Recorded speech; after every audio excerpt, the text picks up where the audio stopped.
vamos a ver el tema de instrumentos. ¿Sí? Ustedes, supongo que su proyecto ya definieron su enfoque, su diseño. ¿Cuántos de tipos cuantitativos?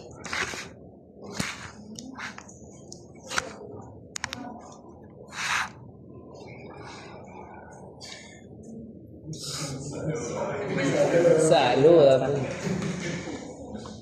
¿Cuántos de ustedes han hecho ya tienen su diseño? O sea, desde la pregunta ya saben que va a ser cualitativo, cuantitativo, lo más básico ya. ¿Cuántos de ustedes son cuantitativos? O sea, van a hacer un trabajo cuantitativo. ¿Cuáles? ¿Anterior cuál? ¿Ninguno es cuantitativo? ¿Ninguno? Ya, 1, 2.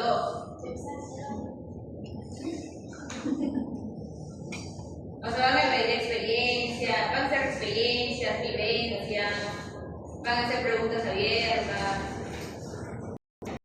Es más fácil. O sea, parece más fácil porque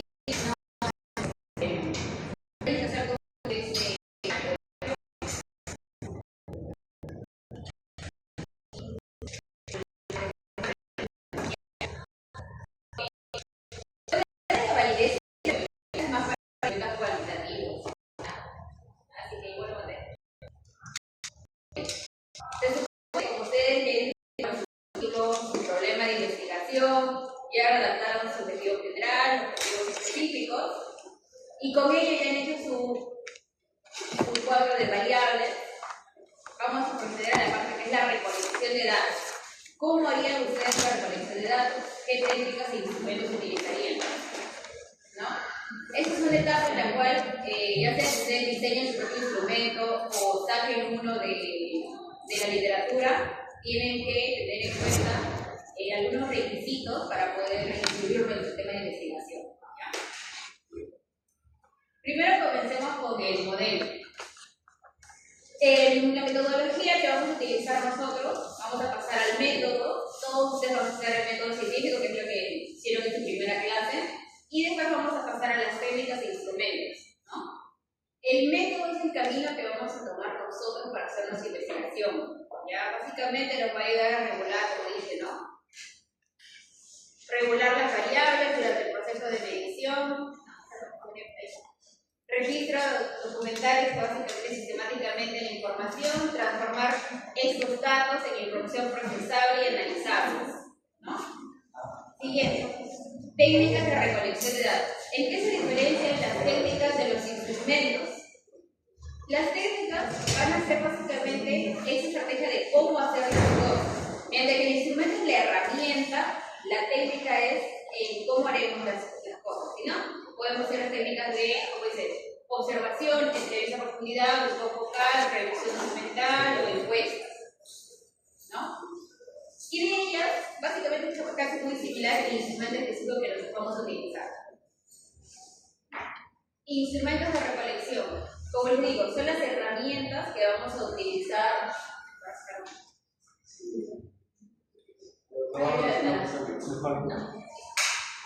El ventilador con el pecho funciona. Vivo a 1 kilómetro ya frío.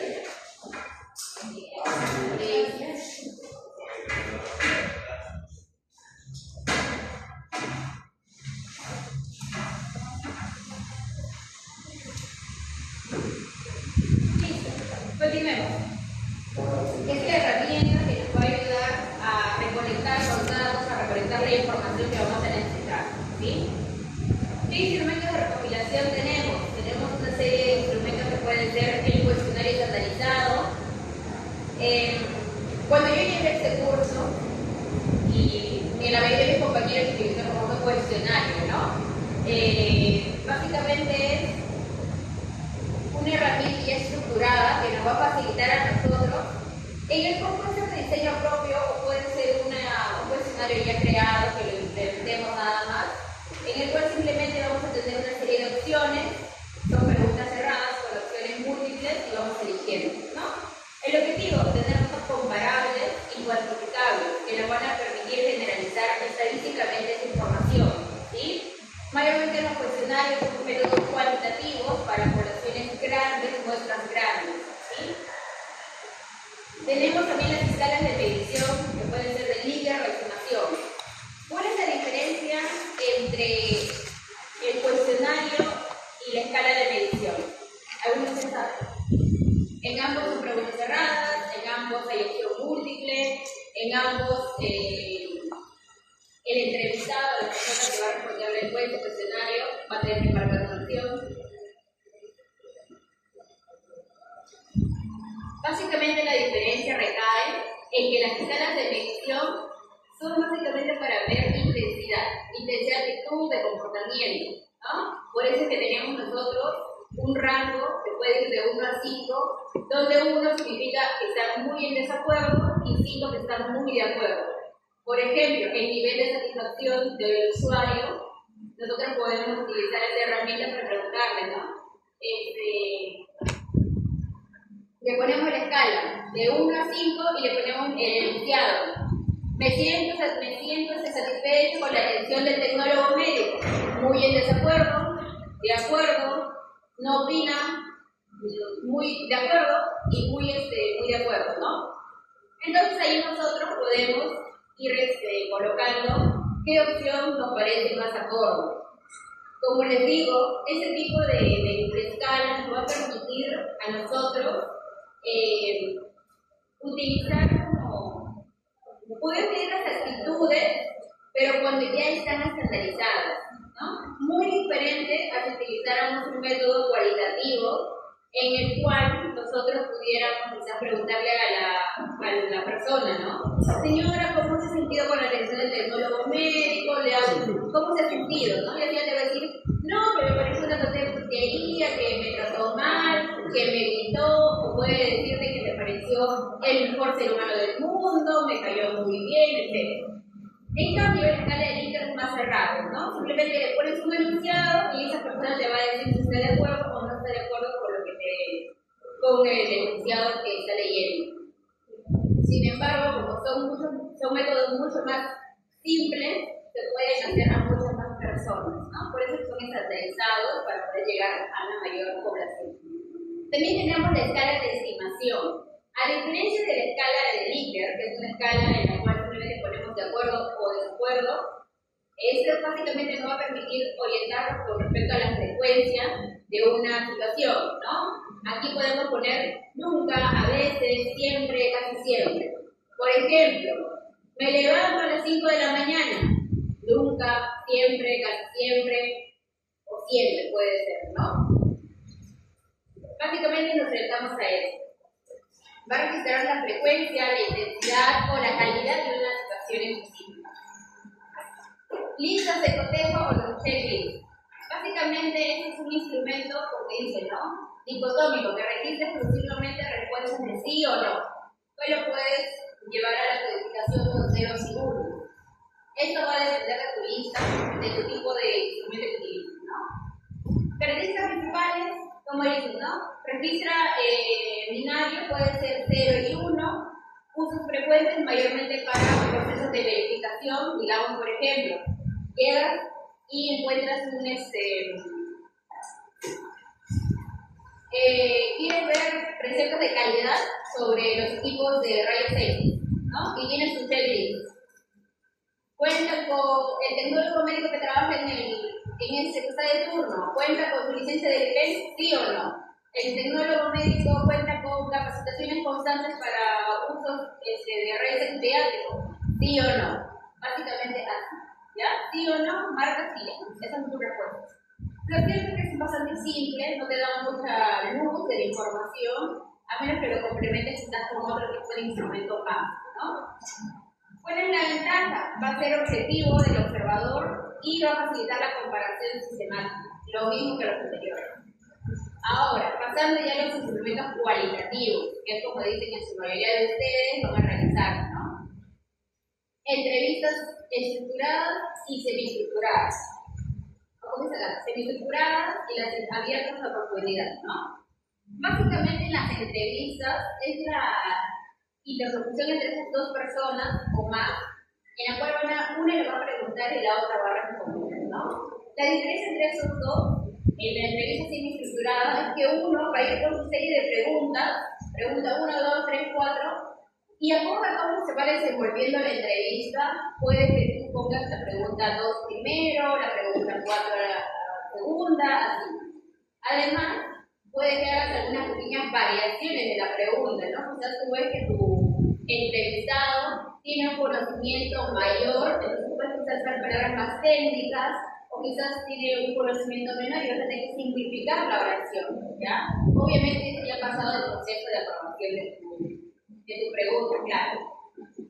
Ahora, las entrevistas abiertas o en profundidad son aquellas que ya no necesitas una guía de preguntas. Simplemente tú vas y le tienes que preguntar a la persona, ¿no? Y acorde a cómo se va desarrollando la entrevista, puedes ir adentrándote más en la información, como puedes ir saliendo del tema y orientarte quizás a otro tema de interés que puede surgir en ese momento, ¿no? Como dice, básicamente son estudios fenomenológicos o biográficos en los cuales básicamente vamos a presentar la información de una sola persona o de un grupo de personas, pero por eso una experiencia específica, ¿no? Un ejemplo de eso, de entrevista cualitativa, serían las experiencias que ha tenido, no sé, la mujer en la resonancia de mama, ¿no? Primero, cómo se ha sentido con respecto, cómo te has sentido en ese momento que ha tenido que abrirse la bata. Y la señora le va a explicar, no, que yo me sentí expuesta, que me vio la enfermera, que me vio el tecnólogo, que me vio la técnica, medio mundo. O simplemente te puede decir, no, que es un proceso, es un examen rutinario, es un examen normal, entonces a mí no me importa, simplemente quiero saber mi resultado, ¿no? Y tú te vas orientando, ¿no? Quizás si tú te quieres ir al tema de cómo tu experiencia como tal, retrocedes, porque tú no te quieres ir a lo de resultados, no quieres ir a la experiencia. Entonces retrocedes y le vuelves a preguntar, ¿no? Pero señores, con respecto a ese momento, ¿a usted no le causa nada? ¿Usted está tranquila con eso? Sí. Obviamente no tenemos que orientar las preguntas, tampoco es que nosotros vayamos a orillar a la persona para que nos dé una respuesta de sí o no. Tenemos que darle como una guía sin cerrar las preguntas, ¿no? Ahora, los grupos focales. En los grupos focales también podemos hacer nosotras entrevistas, como una serie de entrevistas a un grupo de personas. Básicamente esta herramienta nos va a permitir que con las personas podamos conversar y que ellos puedan discutir entre ellas, ¿no? Liberar esas ideas que tienen sobre un tema. Quizás, por ejemplo, hablar sobre, en terapia física, un procedimiento específico para niños. Haces un grupo focal de 6 madres, ¿no? Y quizás tú estás haciendo una intervención para que esas madres aprendan a hacerle algunos ejercicios a sus hijos en casa. Entonces tú le preguntas, haces un grupo focal de las 6 madres y te preguntas, ¿no? Señores, ¿cómo ustedes, cómo llevan esa experiencia de tener que hacer ejercicios en casa? ¿Lo hacen? Y dicen, no, sí, hacemos. Una va a decir, no, que yo no tengo tiempo, la otra vez sí, que yo tampoco tengo tiempo, pero lo hago en las mañanas, o lo hago cuando regreso del trabajo. Entonces, como que entre ellas, tú le haces una pregunta y entre ellas van respondiendo y van a ir ampliando más la información, porque la respuesta de la una se complementa con la de la otra, y la otra va a plantear un tema que tú no habías reconocido o no habías identificado en tu literatura, y lo va a responder, ¿ya? Entonces, esa es la dinámica del grupo focal. Quizás se puede servir, como dicen, ¿no? Para preguntas, para sondeo, registro de acuerdos, tensiones, para evaluar quizás cómo se sienten ellas, si tienen algún tipo de conflicto entre ellos, ¿no? Bueno, eso es un resumen comparativo de los instrumentos. Ahora vamos a ver lo que es la confiabilidad y la validez de ese instrumento. ¿Ya? Como les digo, hasta aquí es básicamente para instrumentos cualitativos, sin embargo, esto se enfoca más en la parte cuantitativa del diagrama. Un instrumento debe reunir 2 requisitos. Son requisitos, hay objetividad, hay consistencia, etc. ¿Sí? Pero básicamente los principales van a ser la confiabilidad y la validez. La confiabilidad, como dice ahí, se refiere al grado en que la aplicación repetida de un instrumento al mismo sujeto o objeto produce resultados iguales, y un instrumento confiable es consistente en el tiempo. ¿Qué significa? Que si tú le vuelves a hacer una encuesta a una persona persona, después de un tiempo, las respuestas se van a mantener similares, no van a cambiar, ¿sí? Deben mantenerse constantes en el tiempo. Sin embargo, la validez se refiere al grado en que un instrumento mide realmente la variable, ¿sí? La cual se apega más a la realidad de esa variable. Un instrumento puede ser confiable, o sea, puede repetirse las respuestas, pero no necesariamente significa que va a ser válido, ¿ya? Por ejemplo, aquí, y esto va para todos, capaz. Imagínense que tenemos un termómetro que siempre va a dar el mismo resultado, pero más 3 grados. Entonces, por ejemplo, la realidad dice que estamos a 27, pero el termómetro va a decir que estamos a 30. La realidad puede decir que estamos a 22, pero el termómetro va a decir que estamos a 25. Ese instrumento es confiable, es válido, ninguno de los dos.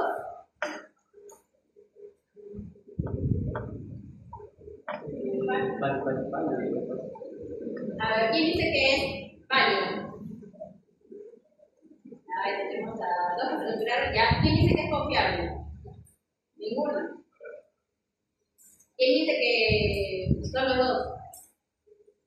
¿Es ninguno? Nada. Ninguno. Ya. Piénselo bien, literalmente ahí está el concepto. Lean una miradita de nuevo. Porque si el termómetro está cumpliendo su. Ya, porque estés descargado. Claro, sí está leyendo y va a leer siempre el correcto más 3. Sería confiable, válido, ninguno. Válido. ¿Y por qué sería válido? Porque mide, en sí mide sin la temperatura, solamente que está de calidad. O sea, cumple la función de pero ahí, a ver, si ya dice, mide realmente, o sea, realmente mide la variable. Como que se cae de variable. Pero con ese que pretende. No te dice Abajo, ¿no? el que pretende se refiere en el sentido de que porque nunca vas a saber realmente algo. O sea, es lo más cercano a la realidad sin asumir tú que tienes una certeza total. Porque la certeza total sobre algo es imposible. O sea, como todos los instrumentos van a medir una temperatura, pero a ciencia cierta tú realmente sabes que mide la temperatura. ¿Qué te lleva a decir tú con certeza que, digamos, eso es blanco marfil, lo más cercano que dice? Es porque tus ojos te dicen, ¿no? Porque la escala de colores te dice. Y si al final tú estás mal y todos los demás ven otra escala de colores y te dicen que es así, en realidad son consensos nada más. Una verdad absoluta como tal. Por eso que dice, mide realmente la variable que pretende medir, ¿no? Que trata de medir. No es válido, ya. ¿Sería confiable? Nadie lo puede confiable. Pero mire, ¿qué dice el contexto de confiable? Dice, espera que me llevas ahí. Se refiere al grado en que la aplicación repetida de un instrumento al mismo sujeto u objeto produce iguales resultados. ¿Qué significa eso? Que si yo mido ahorita con ese termómetro me va a salir, digamos, 30. Si yo mido en 10 minutos y se mantiene las mismas condiciones, va a medir 30 también. La única diferencia es que tengo que restar 3. O sea, sí es confiable porque se va a mantener en el tiempo bajo las mismas circunstancias. Entonces, el instrumento sería, en este caso ese termómetro valorado, sería confiable, confiable, pero no válido.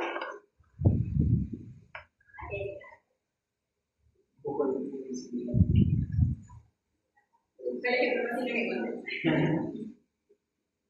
Ok, avancemos. Ahora, la validez de la investigación cuantitativa.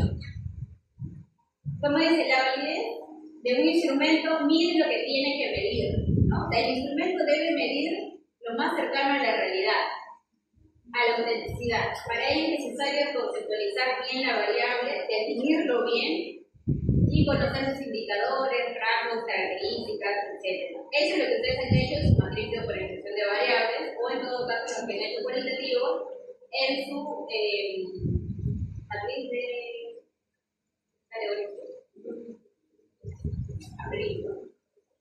¿No? Tenemos tres tipos: la validez de contenido, la validez de constructo y la validez predictiva.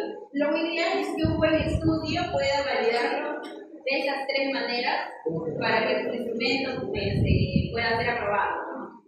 La mayoría son las validez de contenido. ¿Qué es la validez de contenido? Va a reflejar un dominio específico del contenido de la parte metodológica. Eso porque se va a corresponder con su marco teórico. Porque puede que ustedes tengan una definición, hay múltiples definiciones sobre un término, y sin embargo ustedes solo se van a enfocar en una. Entonces, si su instrumento solo se enfoca en ese tipo de definición de variable, cualquier otra persona que lo lea puede decir, ese instrumento está mal porque yo conozco otra definición. Pero no, tiene que tener en cuenta que la definición se va a corresponder a su marco teórico. Por eso es importante la elaboración de su marco teórico en función a su literatura, en función a su tema de investigación. Porque si no, una vez que pasan a la validez de contenido, puede caer su tema de investigación, ¿ya? Por ejemplo, si yo uso el término percepción de riesgo, hay percepción de riesgo en lo que es los seguros de vida, hay percepción de riesgo por parte de los antecedentes, hay percepción de riesgo como parte de la salud como tal, como antecedentes, con respecto a la economía, con respecto a la psicología incluso, ¿no? Pero digamos, yo voy a hacer percepción de riesgo de una persona de padecer una enfermedad. ¿Cómo esa persona potencialmente se ve que puede ser afectada por una enfermedad?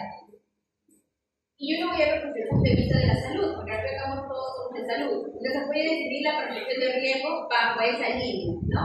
Bajo la línea de la medicina, de la salud. Muy diferente a si yo viera la percepción de riesgo desde el punto de vista quizás de una aseguradora, desde el punto de vista de la economía. Que la percepción de riesgo puede ser la probabilidad de esa persona padezca de una enfermedad en función a quizás algunos antecedentes familiares, que si bien se asemeja, uno es orientado a la economía, orientado a la probabilidad, y el otro es orientado a sus percepciones, a sus miedos, a sus interpretaciones, ¿no? Entonces, por eso nosotros tenemos que hacer una buena definición en nuestro marco teórico, porque eso va a ser el respaldo de nuestro instrumento. Dicen, ¿cómo se estima? No se puede expresar cuantitativamente, es una cuestión de juicio subjetivo en el cual vamos a hacer un juicio de expertos, ¿sí? Este instrumento debe ser comprendido en los ítems que representan la variable y se analizan los referentes teóricos del marco teórico, como lo comenté, se verifican las dimensiones e indicadores de la variable y se valida mediante los expertos en la materia. Aquí tenemos el juicio de expertos, lo que van a ser cuantitativo tiene que pasar, ¿no? El juicio de expertos. ¿Cuándo pasa a juicio de expertos un instrumento? Cuando el instrumento ha sido obviamente de elaboración propia, cuando es un instrumento quizás que ya está validado, pero en el extranjero, cuando es un instrumento en otro idioma, cuando es un instrumento quizás validado pero en otra realidad muy diferente, quizás puede ser en la selva, y tú quieres orientarte a enfermedades, por ejemplo, las enfermedades diarreicas, y tú lo has validado en la selva. Pero en la selva no tiene las mismas condiciones, no hay el mismo nivel de saneamiento, de agua potable, como que difieren mucho las realidades, ¿no? A pesar que es el mismo país, entonces ahí tienes que hacer un juicio de expertos, ¿ya? Este juicio de expertos básicamente tiene que ser impar, puede ser de 3 a 5. Hay dos métodos, el método de agregados individuales, que es el que más se usa, en el cual se le va a pasar a esos 3-5 expertos en la materia, se les va a pasar el instrumento, el marco teórico, el cuadro de operación de variables, y en función a eso y a su experticia va a hacer un juicio de valor sobre tu instrumento, ¿no? si está bien redactado, si hay posibles sesgos, si hay congruencia con el tema, si los ítems se reconocen, etc. ¿Sí?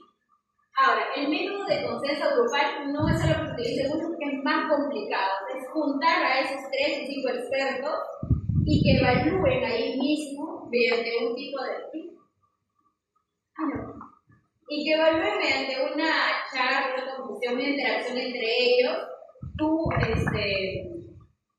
instrumento, ¿no? Obviamente para eso ya tienes que haber leído el marco teórico, haber leído tu matriz de aprendizaje de variables, etc. Aquí, por ejemplo, tenemos una guía de cómo sería un juicio de expertos. Esta guía dice, ¿no? Modificado del formato del Facultad de Ontología de la Universidad de Carabobo. Hay varios, la mayoría se parecen mucho, sin embargo es muy diferente al que tiene la universidad, ¿no? Ese es el de la universidad. En la guía de elaboración de tesis, ahí sale, ¿no? El instrumento se requiere textura, validación puede ser por jueces expertos, y ahí sale. Sin embargo, en la completa es eso, ¿no? Va a haber claridad en la redacción, coherencia, inducción a la respuesta, o sea, sesgo, mide varias cosas, ¿no? Si es aplicable, no aplicable. Obviamente tiene que salir la firma de los respectivos jueces, ¿no? Quiero favor. Muy bien. Ahora la validez de constructo.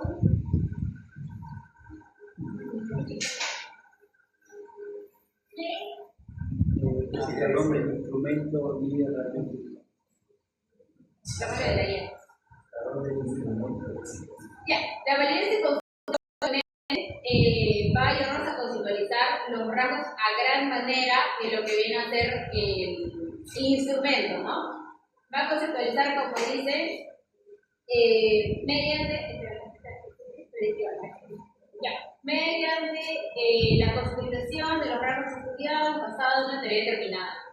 Sí, básicamente la validez de constructos no lo van a hacer ustedes, casi ni siquiera se hace mucho, ¿ya? ¿Por qué? Porque la validez se queda con el juicio de expertos. O sea, haces una validez, es más, la última tampoco, porque haces un tipo de validez en el cual abarcas expertos que van a saber de la materia, ¿no? Quizás no solo haces de expertos, por ejemplo, vas a tocar el tema de experiencias en mamografía. Vas a hacer un juicio de expertos a un tecnólogo médico que haga mamografía, vas a hacer un juicio de expertos con un psicólogo, porque es experiencia, y vas a hacer con respecto a uno de salud pública, ¿no? O medicina ocupacional, por ejemplo. Entonces ahí complementas tu información, ¿no? Sin embargo, la validez de constructo y es una validez más metodológica, en el cual tú evalúas que el concepto que has utilizado con la variable que estás realizando tenga una coherencia que tú puedas evaluar más adelante, ¿no? Y tienes la validez predictiva. Esta también es difícilmente usada. ¿Por qué? Porque este tipo de validez va a ser 2 mediciones. Va a ser una medición en un momento en específico, luego va a esperar que suceda el evento, esta situación, y va a volver a hacer la medición, pero ya de los datos reales. Y va a ser una evaluación de que estos dos tengan una correlación, de que la herramienta realmente haya predicho lo que iba a pasar en la realidad. Pero ¿qué sucede? Que tienes que pasar un tiempo, o sea, tienes que aplicar el instrumento, que suceda el evento específico y evaluarlo en un segundo momento. Entonces, ese periodo de tiempo difícilmente es cubierto por un tesista, porque no hay mucho tiempo para los tesistas, ¿no? Entonces, por eso no se hace una validez de criterio externo, difícilmente. Sin embargo, ¿qué utilizamos aquí? Utilizamos el coeficiente de Pearson. Imagínense que tenemos, a ver, ejemplo. Un instrumento para evaluar el rendimiento de 3 tecnólogos que van a ingresar recién a un centro, ¿no? Tú le haces la evaluación psicológica, la evaluación y luego le haces un cuestionario sobre su forma de atender, etc., ¿no? Si él cree que atiende bien, cómo se desenvuelve en la práctica, etc. Luego los contratas a los tres, los llevas a la realidad y los pones a trabajar. Y luego vas a evaluar en la realidad a ellos cómo se han desempeñado.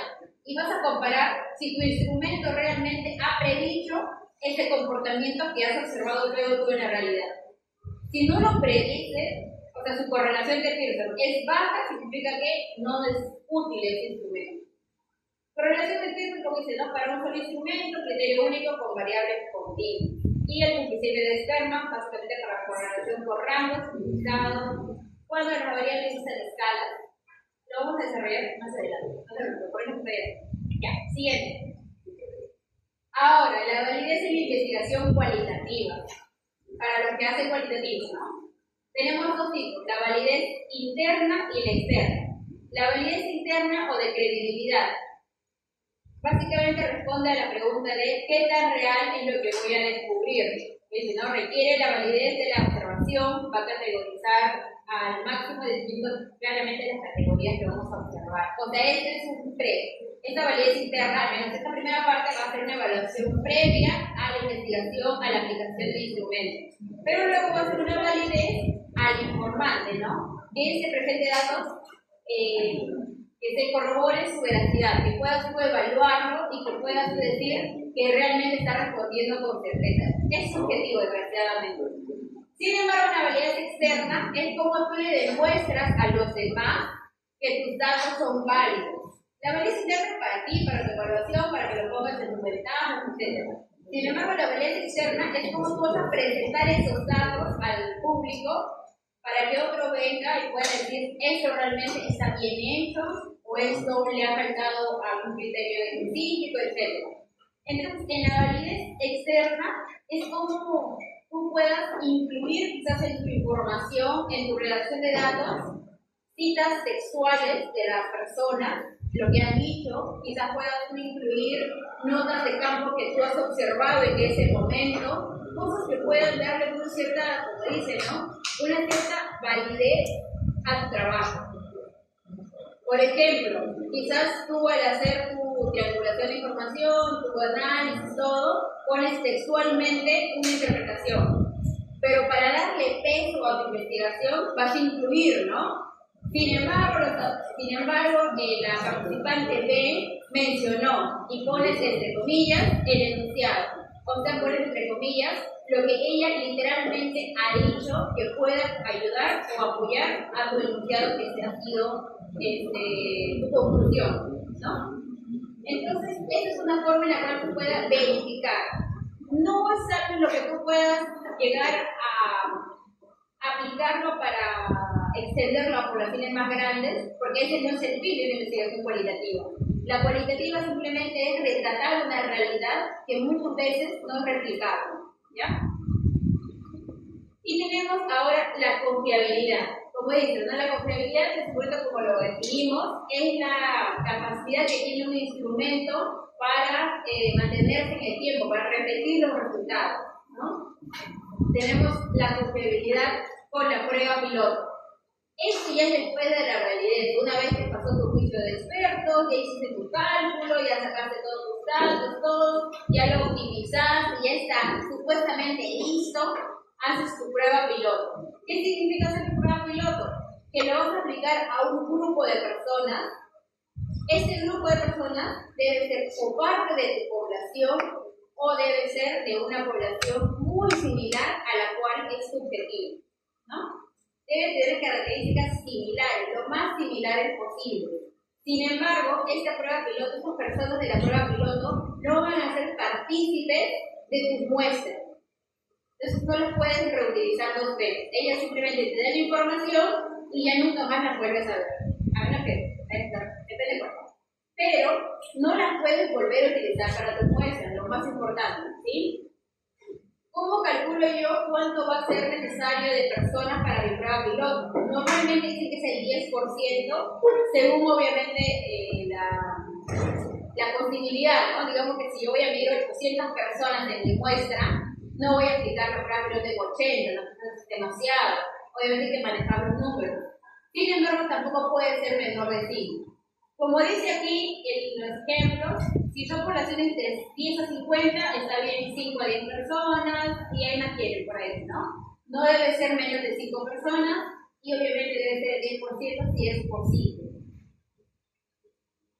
Ahora, tenemos diferentes formas, ¿no? Tenemos el test, retest, para ver la estabilidad temporal. ¿Cómo se realiza esta evaluación? En esta evaluación vamos a nosotros aplicar la prueba en un momento, vamos a dejar que pase un tiempo y volvemos a aplicar la prueba en este mismo grupo de personas. Y luego vamos a calcular si estos datos se correlacionan, si no hay mucha variabilidad, ¿sí?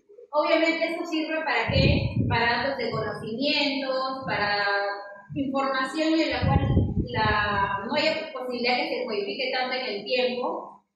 Sin embargo, tenemos aquí algo que tener en cuenta, que es la correlación de Pearson, ¿no? Es, como les digo, esa correlación que vamos a calcular en función a los dos datos extraídos.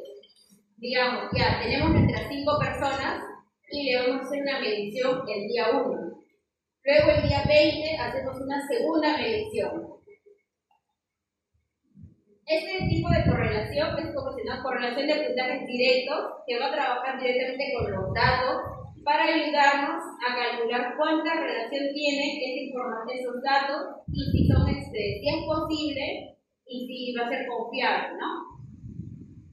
Ahí está la pequeña formulita que deben aplicar para su posibilidad. Facilísimo, ¿verdad? Esto me dice cualitativo, Eso viene, creo. claro, pero bueno, esta pequeña formulita que ven ahí, donde la R es la correlación de Pearson, la N obviamente es el número total de sujetos, la sumatoria de X que es la suma de todos los puntajes del test 1, la suma de Y que es la suma de todos los puntajes del retest, del segundo test, la suma de X por Y que es la multiplicación del puntaje del test por el retest de cada sujeto, y luego sumas todos esos resultados.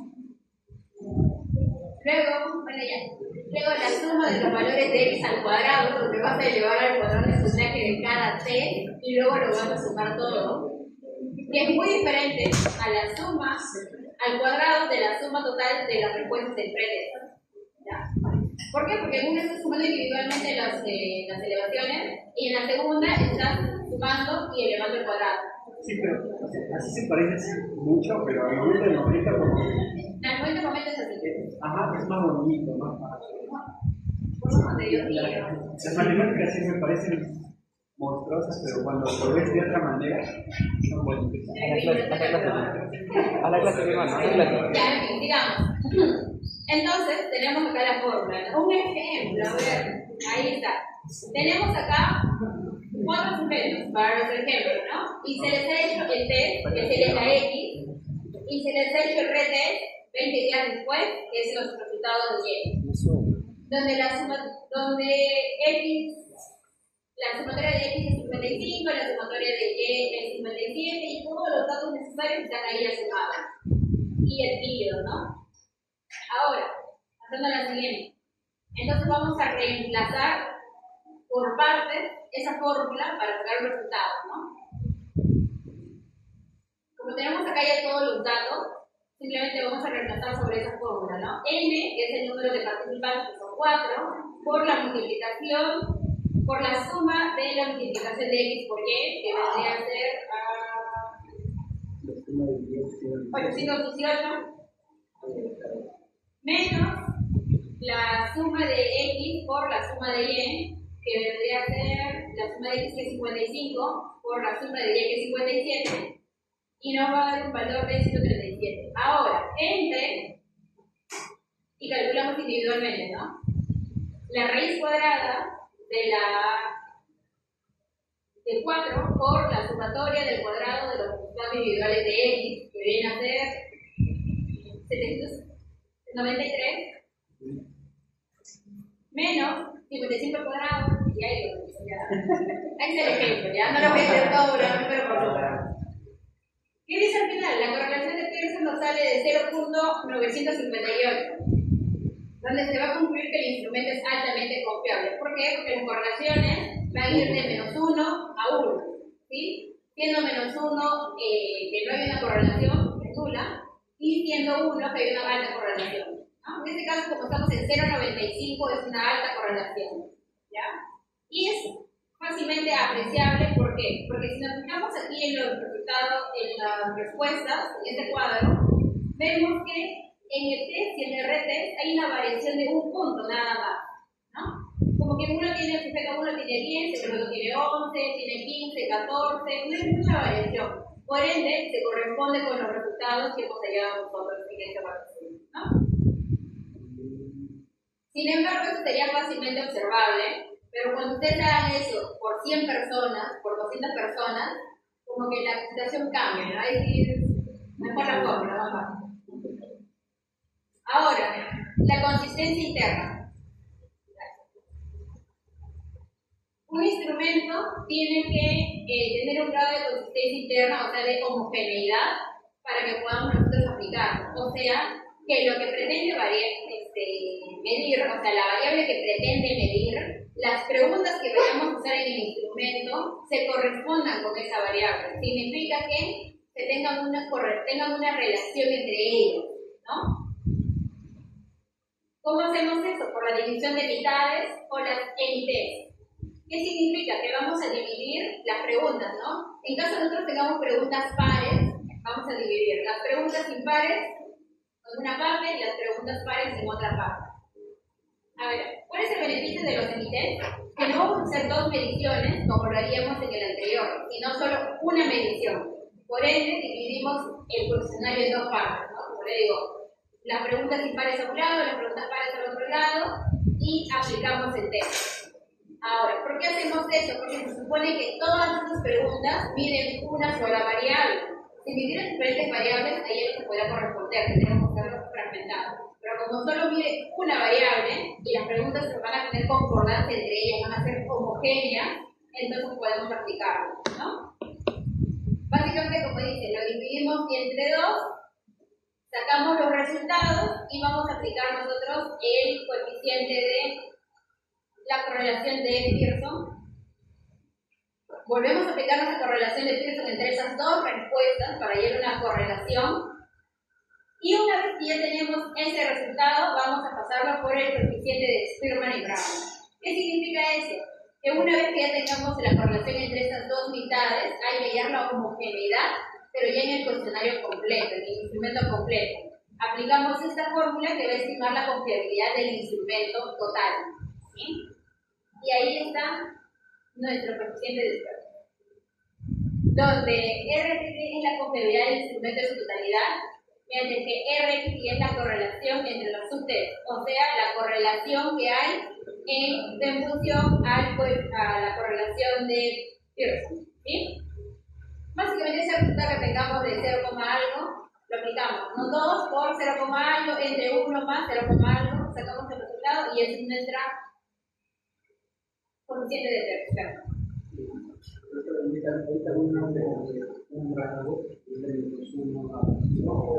Sí, en todos estos el rango va a ser siempre de -1 a 1.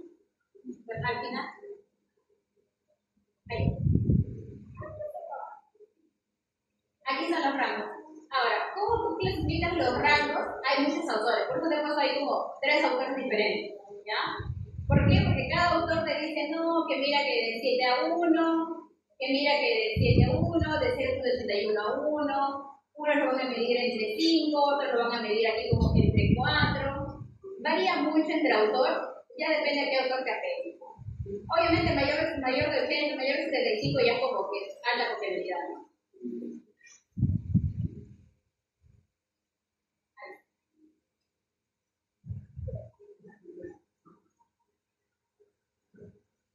Antes de pasar acá, tiene 10 minutos. Le vamos a ver.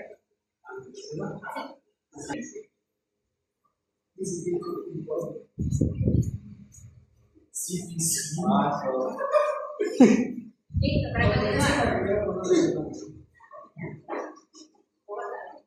Ahora, el coeficiente de alfa de Cronbach. Básicamente esto lo utilizamos para las escalas, ¿no?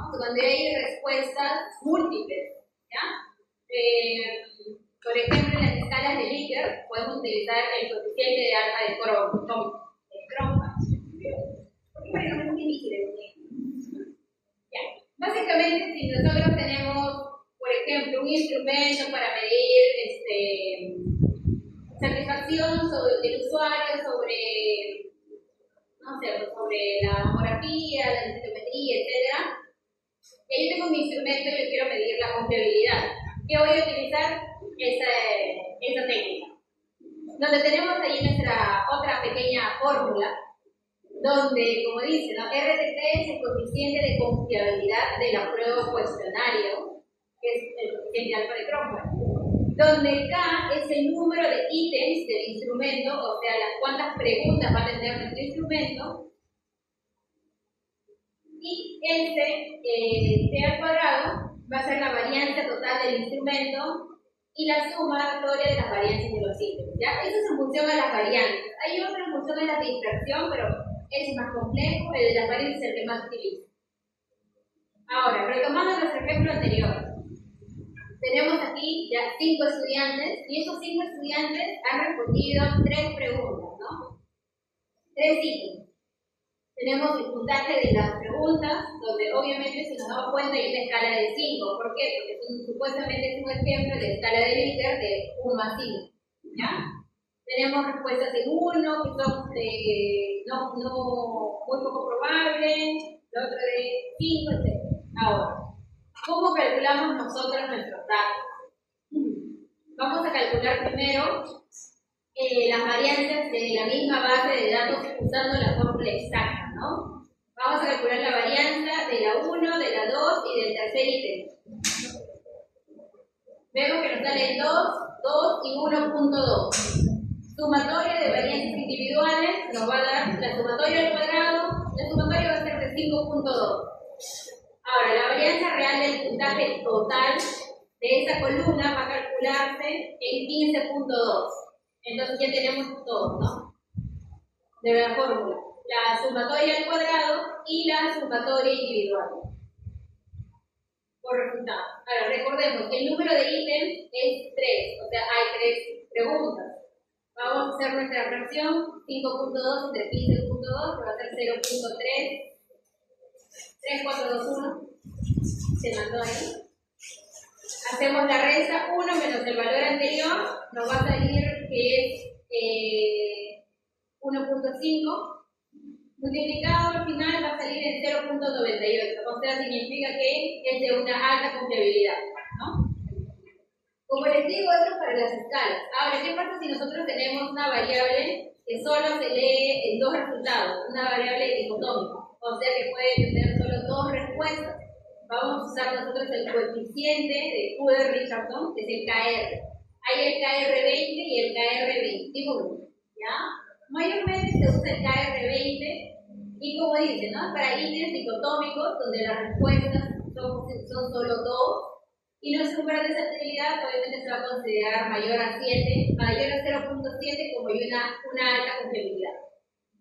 Tenemos la fórmula del KR20, acá, donde N representa el total de ítems o de preguntas, tenemos la varianza de puntuaciones totales, donde P es la porción de sujetos que pasaron por un ítem, y tenemos la Q que es 1 menos P. Ahora, todo eso ha sido la confiabilidad en instrumentos cuantitativos. Pero sin embargo tenemos ahora los cualitativos. En los cualitativos no se mide la confiabilidad, sino se mide la fiabilidad, ¿ya? Eso básicamente va a ser, como dicen, ¿no? Control del doble ciego, reproducción independiente y triangulación de la información. Hay la triangulación múltiple. Tenemos tres tipos de triangulación: triangulación demográfica, triangulación de datos, triangulación por el informante. ¿Cómo hacemos esto? Digamos, en caso, por ejemplo, que usamos el método de la triangulación, podemos utilizar 3 formas, ¿no? La observación, la aplicación de una entrevista y una escala complementaria, ¿no? Que nos permita a nosotros triangular la información para que podamos nosotros determinar que realmente esos datos se corresponden. Por ejemplo, yo voy a hacer el procedimiento, digamos, una mamografía, ¿no? A una mujer. Y la mujer cuando le están haciendo el procedimiento de la mamografía, está tranquilísima, no le duele, no le molesta, ella es relajada de la vida. Entonces, mediante la observación de forma visual, yo veo que ella está en una escala de dolor en 1 o 2, siendo 1 lo más bajo, ¿no? Como que 1 o 2 para ya ser amable, ¿no?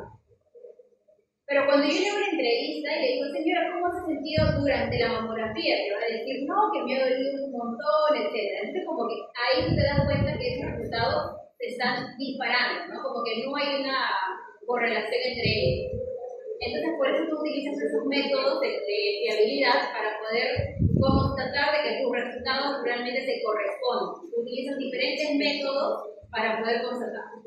Ahora, como les mencionaba, las escalas de interpretación pueden ir de -1 a 1 y en función a cómo tú, a qué fuente, a qué libro te estés pasando, puedes tener que sea muy fuerte, sustancial, moderada, baja, despreciable, o como otros lo llaman, que es el que mayormente se utiliza, este de acá, el cuadro 5, que es de magnitud muy alta, alta, moderada, baja y muy baja. Ya normalmente cuando ustedes interpreten sus resultados, van a decir la confiabilidad se calculó mediante tal método y salió un valor de 0.95, el cual se ubica en un nivel de confiabilidad muy alto para el instrumento tal aplicado en la muestra tal o aplicado en la prueba piloto con una cantidad de participantes, ¿no?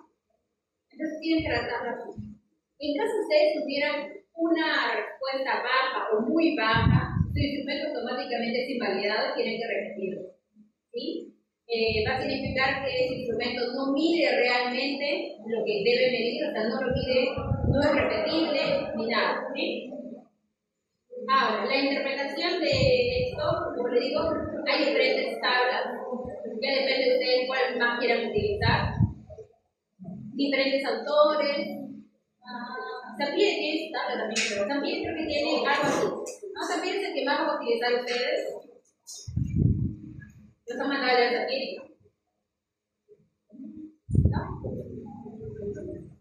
También es el libro de investigación más básico que hay. Y es como que es más tranquilo, y con más ejemplos, y con más, bueno, más detalladito. Sí. San Pedro. Hernández. Metodología de investigación. Bien. Ahora tenemos un cuadrito para hacer una recapitulación sobre los diferentes métodos, ¿no? Tenemos el método del test-retest, que es una medición en 2 tiempos, recuerden, la única que va a tener una medición en 2 tiempos, que va a tener un coeficiente de correlación R de Pearson, que es lo que vamos a utilizar nosotros para medirlo, y va a consistir, es una evaluación de consistencia en el tiempo. ¿Qué significa? Una evaluación de temporalidad. ¿Por qué? Porque como se miden 2 momentos diferentes, permite que uno evalúe si los resultados se van a corresponder en el momento inicial y luego en el siguiente punto, ¿sí? Ahora tenemos la división por mitades, que es una evaluación que vamos a utilizar diferentes técnicas, como dice, ¿no? La correlación de Pearson, la correlación de Sperman y Brown. Hay otros coeficientes que no les he mencionado, sin embargo, no son tanto utilidad, no son tan usados. Caso ustedes quieran irse por algo diferente, pueden utilizarlos. Va a establecer la homogeneidad, al igual que las preguntas individuales, ¿no? Y con eso estaríamos terminando. Ahora, ya que tenemos tiempo.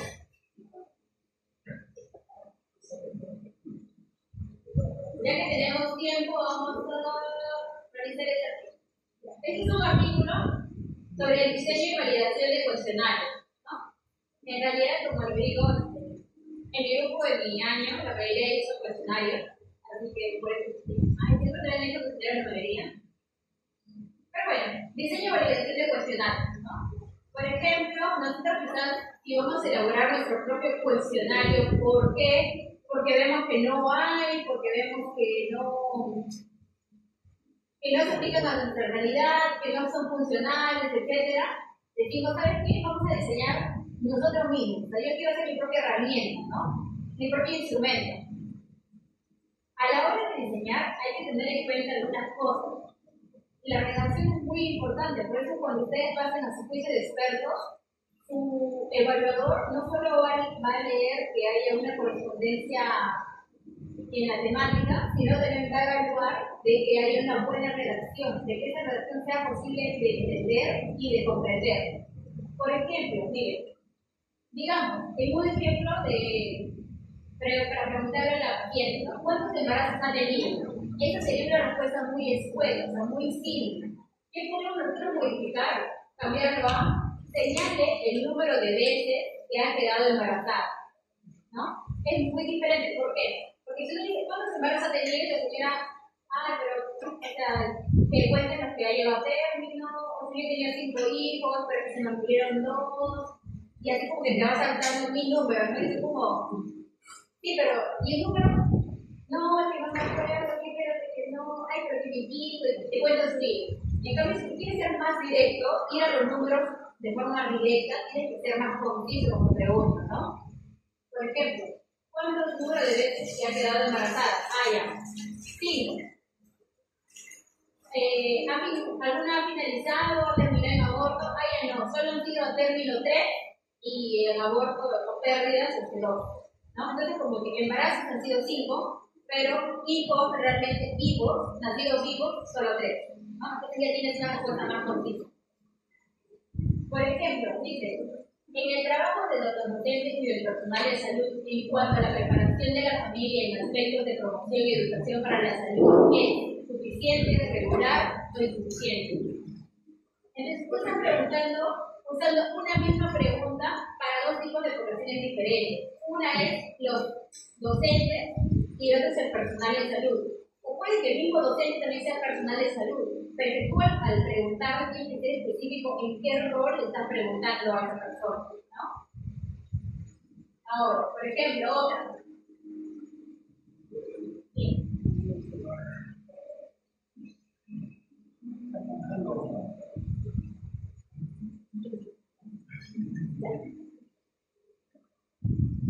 Por ejemplo, actualmente tiene dismenorrea y tú dices, no, pero la paciente te va a preguntar, ¿qué es eso? No, ¿qué es el otro? ¿Qué es el otro? Y ahí como que hay que explicarlo, ¿no? Entonces, ese tiempo, por ejemplo, si tú estás aplicando tu instrumento de forma presencial, como que te puedes dar el tiempo y decirle, no, ¿qué significa eso? Pero si tú lo estás aplicando vía web, digamos por un formato, por un link, o lo que sea, por Google Form, no vas a poder darte esa facilidad. O sea, la paciente va a responder en función a su conocimiento y si no conoce la palabra, puede omitir la pregunta o responderte cualquier cosa, simplemente para avanzar. ¿Ya? ¿Por qué? Porque si la paciente tiene que darse el tiempo de buscar qué significa una palabra, como que ya no va a tener esa misma predisposición a responderte como lo tenías al inicio cuando te lo pediste, ¿no? En cambio, hay que ser algo más directo y preguntarle, ¿tienes realmente dolor en la menstruación? Te va a decir sí o no. ¿Por qué? Porque obviamente todas esas palabras las vas a reconocer dentro de tu vocabulario. Por ejemplo, otro.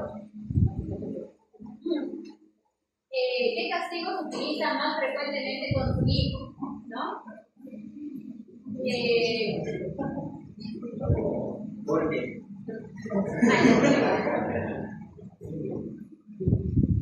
Sí, se educa, mami.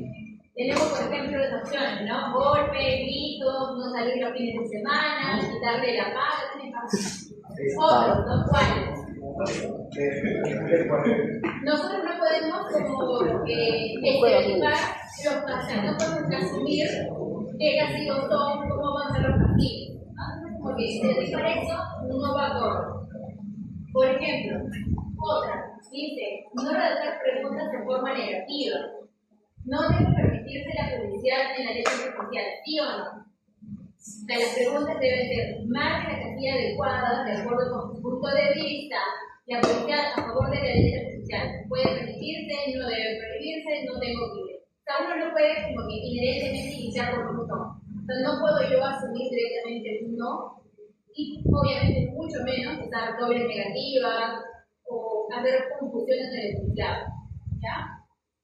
Evitar el uso de interrogación de por qué. Obviamente, ¿por qué? No podemos utilizar el por qué. porque es una pregunta cerrada, simplemente para respuestas específicas. Y le decimos por qué, la persona va a interpretar que nosotros necesitamos más información, lo cual sería súper si no tuviéramos la limitación de que estamos aplicando un cuestionario estandarizado ya validado. ¿Sí? Entonces, profesor, lo que decimos a la señora, con relación al funcionamiento del servicio de comedor, su valoración es negativa. ¿Por qué? Uno está asumiendo que su valoración va a ser negativa, y dos, le están preguntando por qué. O sea, es como que ya es una pregunta abierta. Para hacer un cuestionario estandarizado no se puede. ¿Sí? No formular preguntas en las que una de las alternativas de respuestas sea tan deseable que difícilmente pueda realizarse. Por ejemplo, las matronas del centro de salud se encuentran suficientemente preparadas para el tratamiento de los contenidos de educación sexual, ¿sí o no? Ahora, si tú solo le das esa opción, es como que, de cierta manera, se nota que tú quieres que responda que sí, ¿no? O sea, es como cuando el docente te pregunta, ¿no? Dice, chicos, si te está gustando la clase, solo hay dos opciones, ¿sí o no? Y yo como que, bueno, y la tercera opción de que llegues tarde, no hay, ¿no? Y la tercera opción de que no, que me está escuchando la música, o sea, que tengo que revisar de resonancia, ¿no? No, ustedes no son de resonancia, de semiología, ¿no? Esa tercera opción no hay, es como que obviamente yo quiero que respondan que sí, entonces como que de cierta manera les estoy predisponiendo a esa respuesta. Entonces tenemos que poner más opciones a la paciente. Evitar preguntas que obliguen a hacer cálculos o esfuerzos de memoria. Lo mismo, al igual que no debemos hacerle preguntas a la persona que signifique que tenga que ir a buscar una de las palabras de la pregunta, tampoco podemos pedirle que recuerde que es algo muy específico, ¿no? A menos, claro, que sean preguntas de conocimiento, o sea, un cuestionario de conocimiento, nivel de conocimiento, etc. Ahí como que comparte un poco, ¿no? Porque vale conocimiento. Pero, por ejemplo, en este caso, ¿no? A lo largo del año pasado, ¿cuántas veces tuvo un exceso de flujo vaginal? Escucha, no sé cómo. Y se va a poder calcular, y va a estar como que media hora y mirando, pensando, o simplemente de plano decir, ay, no me acuerdo. O de plano tú puedes decir, cualquier número al azar, hay 10, hay 5.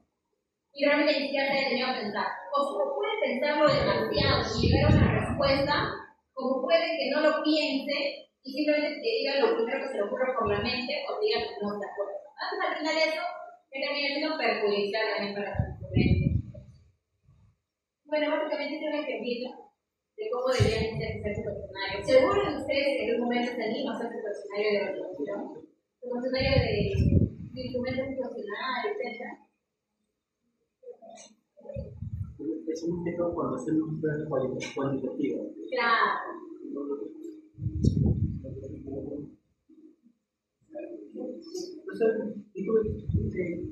Bueno, ¿por qué mencionó de que, por ejemplo, las pruebas cuantitativas parece así como que más complejas que las cualitativas? Siendo las cualitativas más complejas. Me refiero al momento de calcular, o sea, la complejidad, pero a la hora de extraer los datos, a la hora de interpretarlo, hacer la comunicación, pues es mucho más, porque abarca mayor cantidad de factores. Es eso.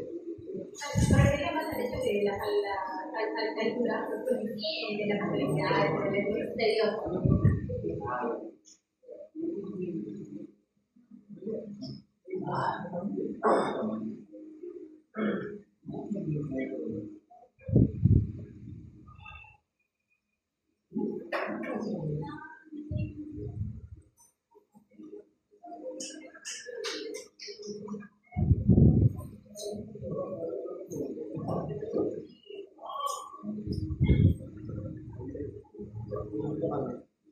Espero que hayas avanzado. Ya está, chicos. Ahora sí, eso sería todo. ¿Me pasan la lista, por favor? Y soy libre de su clase práctica. Bueno, mi clase práctica. Antes que nada, ¿alguna pregunta? ¿Alguna pregunta, duda sobre lo que está expuesto?